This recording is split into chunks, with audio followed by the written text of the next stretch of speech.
வணக்கம் நண்பர்களே. 70 வயதை கடந்து விட்டோம். இனி எத்தனை நாள் ஆரோக்கியமாக வாழ முடியும் தெரியல. அப்படி நினைச்சாவே பயம் வருது. ஆனா பயப்பட வேண்டாம். இன்னைக்கு நான் சொல்ல போறது உங்களை அச்சுறுத்தும் தகவல் இல்ல, நம்பிக்கை தரக்கூடிய அறிவியல் தகவல் தான். உங்க உடல் தானாக கொடுக்கக்கூடிய 7 சிக்னல்கள் தான் நம்ம பார்க்க போறோம்.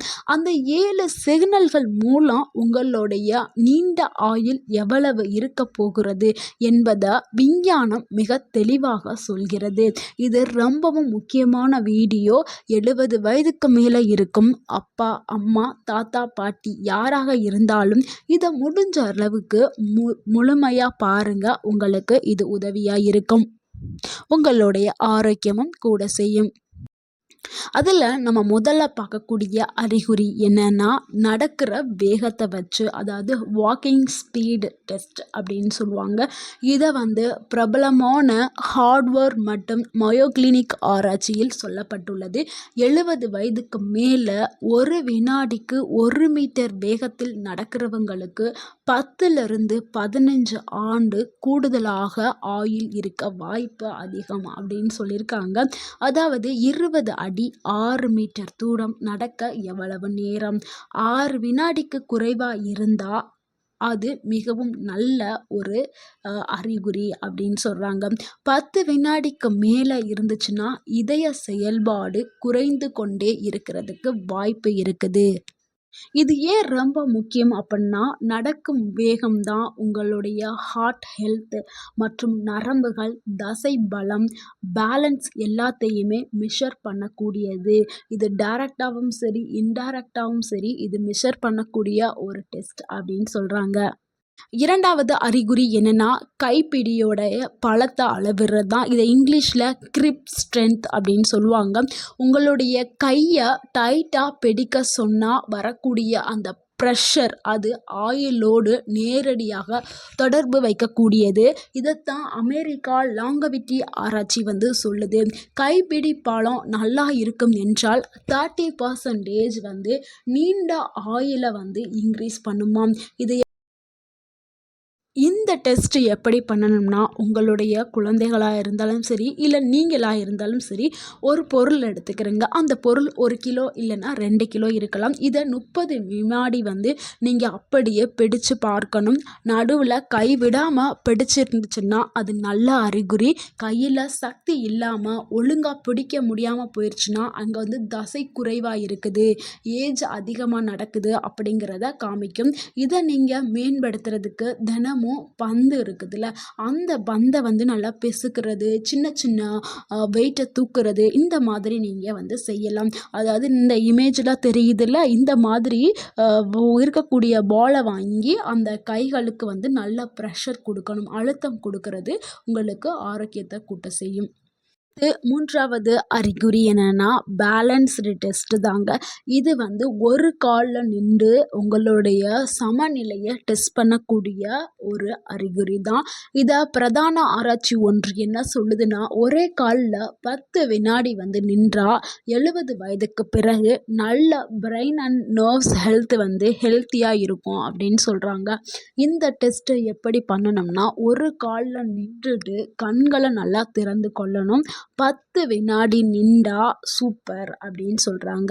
5 வினாடிக்கும் குறைவு என்றால் உடலுடைய அந்த கோஆர்டினேஷன் வசதி ரொம்ப குறைந்து கொண்டே இருக்குது அப்படின்னு சொல்கிறாங்க.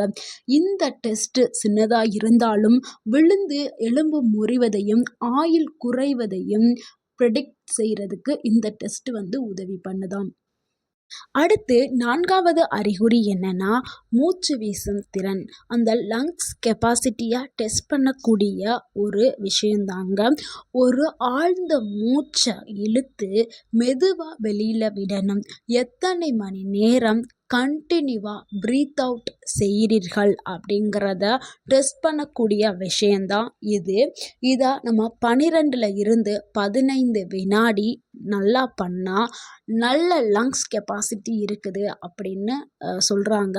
10 வினாடிக்கு குறைவாக பண்ணினா வயது அதிகம், எக்ஸசைஸ் குறைவு, லங்ஸோடைய பலம் வந்து குறைஞ்சிருக்குது அப்படின்னு சொல்கிறாங்க.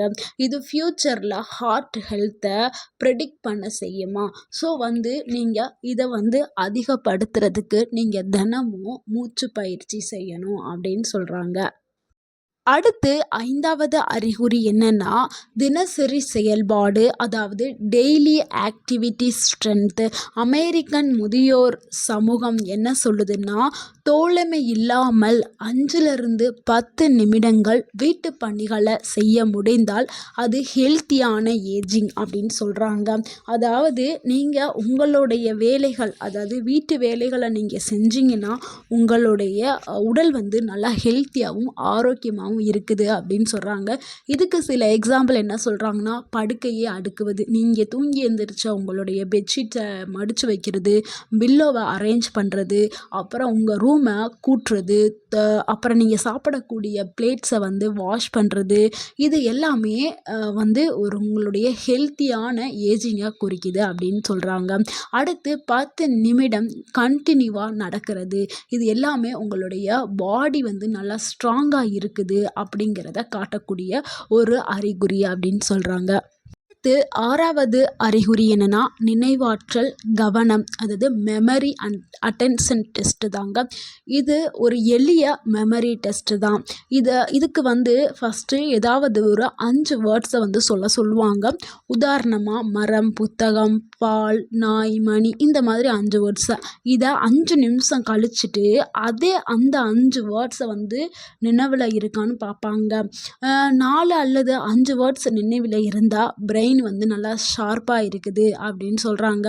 இல்லை 2 இல்லைன்னா 1 வேர்ட்ஸ் மட்டும்தான் அவங்க திருப்பி ரிப்பீட் பண்ணியிருக்காங்கன்னா பிரெயின் ஏஜிங் அதிகமாயிருச்சு அப்படின்னு எடுத்துக்கிறாங்க. பிரெயின் ஷார்ப்னஸ் தான் லாங்கெவிட்டிக்கு ரொம்ப முக்கியமானது. பிரெயின் ஷார்ப்னஸ் தான் லாங்கெவிட்டிக்கு மிகவும் முக்கியமான ஒரு இண்டிகேட்டர் அப்படின்னு சொல்கிறாங்க. அடுத்து 7வது அறிகுறி என்னன்னா, உங்களுடைய உடல் எடை நிலைத்திருப்பது, அதாவது ஸ்டேபிளான பாடி வெயிட் இருக்கணும்னு அறிவியல் சொல்லுது. 70 வயதிற்கு பின்னர் திடீர்னு வெயிட் லாஸோ அல்லது வெயிட் கெயினோ நடந்தால் ஆயுள் குறையும் அப்படின்னு சொல்கிறாங்க. காரணம், திடீர்னு வெயிட் சேஞ்ச் ஆகும்போது ஹார்மோன் இம்பேலன்ஸ் அங்கே ஏற்படும், ஹார்ட் ப்ராப்ளம் வரும், தைராய்டு இஷ்யூ வரும், மசில்ஸ் லூஸ் ஆகும், எல்லாமே அதிகமாக ஏற்படும். ஸோ உடல் எடை மாதம் 0.5 முதல் 1 kg வரை மட்டும்தான் சேஞ்ச் ஆகணும். அதிகமான சேஞ்சஸ் இருந்துச்சுன்னா உங்களுக்கு ஆபத்தை விளைவிக்கக்கூடியது அப்படின்னு சொல்கிறாங்க. அடுத்து ஒரு விஷயம் சொல்லியிருக்காங்க. பெரிய ஆராய்ச்சி ஒன்று பண்ணினதில் சொல்லியிருக்காங்க, 70 வயதிற்கு அடுத்து உள்ளவங்க ரொம்ப நம்பிக்கையோடும் மன அழுத்தம் இல்லாமல் வாழ்கிறவங்க 7.5 வருடம் கூடுதலான ஆயுளோடு வாழ்வார்கள் அப்படின்னு சொல்லியிருக்காங்க. அதாவது அன்பான ஃபேமிலி, சின்ன சின்ன சிறிய சிறிய எக்ஸசைஸு, சின்ன வாக்கிங், நல்ல சிரிப்பு, இது எல்லாமே உங்கள் வாழ்க்கையை நீட்டிக்கிறதுக்கு உதவக்கூடிய ஹேபிட் அப்படின்னு சொல்லியிருக்காங்க. இது எல்லாமே உங்கள் வாழ்நாளையும் உங்கள் ஆயுளையும் அதிகரிக்க செய்யக்கூடிய சின்ன சின்ன பழக்கங்கள் அப்படின்னு சொல்லியிருக்காங்க. நண்பர்களே, 70 வயதுக்கு மேலே வாழ்க்கை முடியலைங்க. அதுதான் உண்மையான வாழ்க்கை தொடங்கக்கூடிய தருணம். உங்களுடைய உடல் தினமும் சிக்னல் கொடுக்கிறது. ஆனால் அந்த சிக்னலை நீங்கள் கேட்டிங்கன்னா நம்ம இளமையாகவும் பலமாகவும் நீண்ட ஆயுளோடும் வாழலாம். இந்த வீடியோ உங்கள் தாத்தா பாட்டி, அம்மா அப்பாவுக்கு ஷேர் பண்ணுங்கள். அவர்களுக்கு இது ஒரு சிறிய உயிர்காப்பு கவசமாக இருக்கலாம். ஸோ இந்த வீடியோ உங்களுக்கு பயனுள்ளதாக இருந்திருந்தால் இந்த வீடியோவுக்கு ஒரு லைக் பண்ணுங்கள், இந்த வீடியோவை ஷேர் பண்ணுங்கள், இந்த வீடியோவுக்கு மறக்காமல் சப்ஸ்கிரைப் பண்ணுங்கள், கமெண்ட் பண்ணுங்கள். அண்ட் தேங்க்யூ ஃபார் வாட்சிங்.